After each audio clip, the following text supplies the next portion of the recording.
तो हम next number के लिए जाते हैं, एक्सपेक्टेड आउटपुट लिखने के लिए। तो नेक्स्ट नंबर था आपका क्या? Write a program to calculate the area of a circle. ठीक है ना? तो हम इसको बंद करते हैं।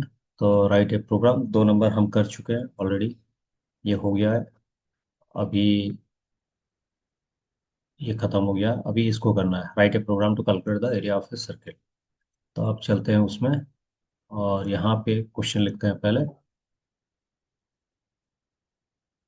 तो क्वेश्चन नंबर 3 है ये, write a program to calculate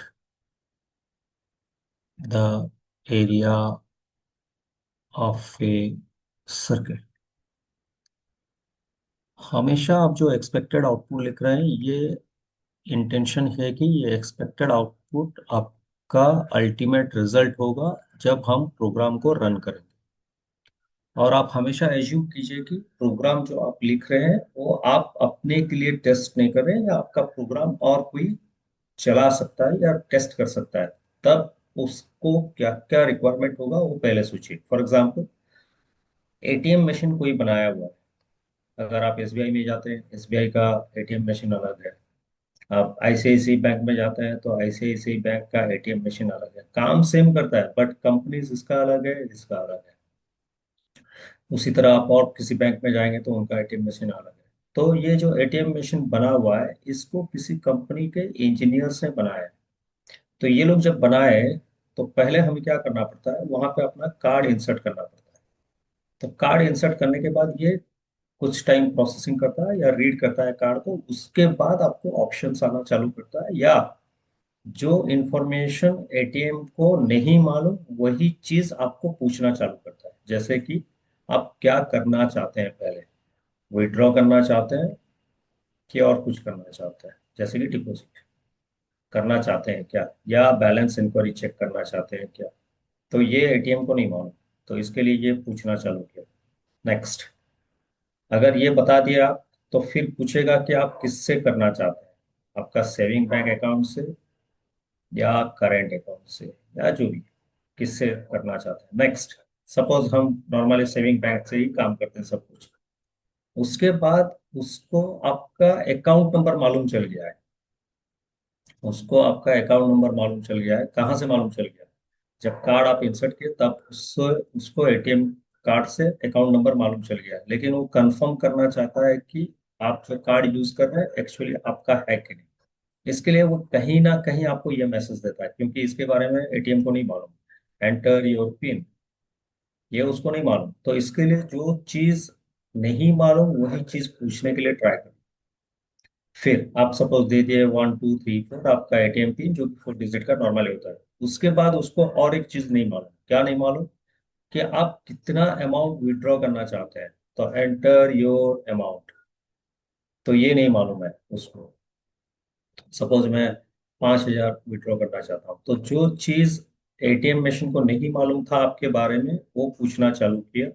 जो चीजें उसके पास अवेलेबल है उसके बारे में आपको कभी क्वेश्चन नहीं किया। तो यही कॉन्सेप्ट आपको भी आपके प्रोग्रामिंग में एक्सपेक्टेड आउटपुट लिखते टाइम डालना है। क्या डालना है?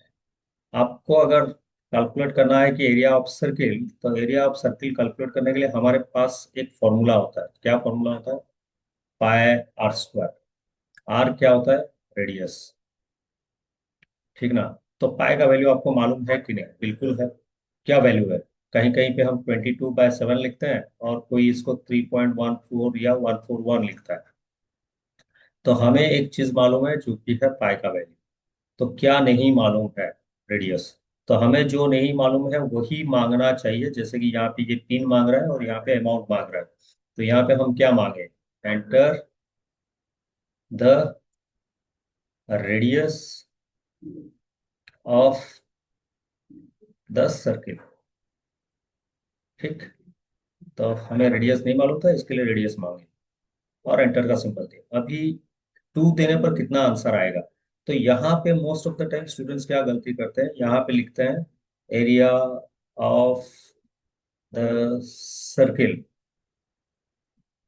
इज यहाँ पे कैलकुलेट करना चालू करते हैं 3.14 इंटू 2 क्योंकि स्क्वायर नहीं कर सकते हम यहाँ पे। कंप्यूटर में 2 टू द पावर लिखा नहीं जाता है, दो दो बार मल्टीप्लाई करोगे तो स्क्वायर हो जाएगा। तो आपको यहाँ पे कैलकुलेशन करना ही नहीं है।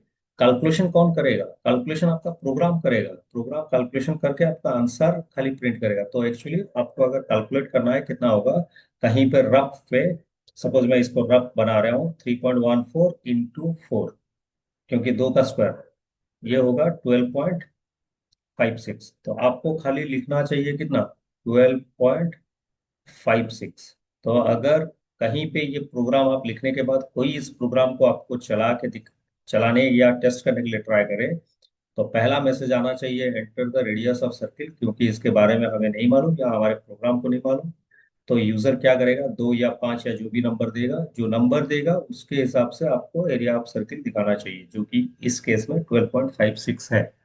मुझे लग रहा है कि ये आपको समझ में आ रहा है, क्योंकि प्रोग्रामिंग में हम वही चीज लिखने के लिए या मांगने के लिए ट्राई करते हैं जो हमें इंफॉर्मेशन नहीं होगा। ठीक है, तो ये है area of circle. Next number try कीजिए।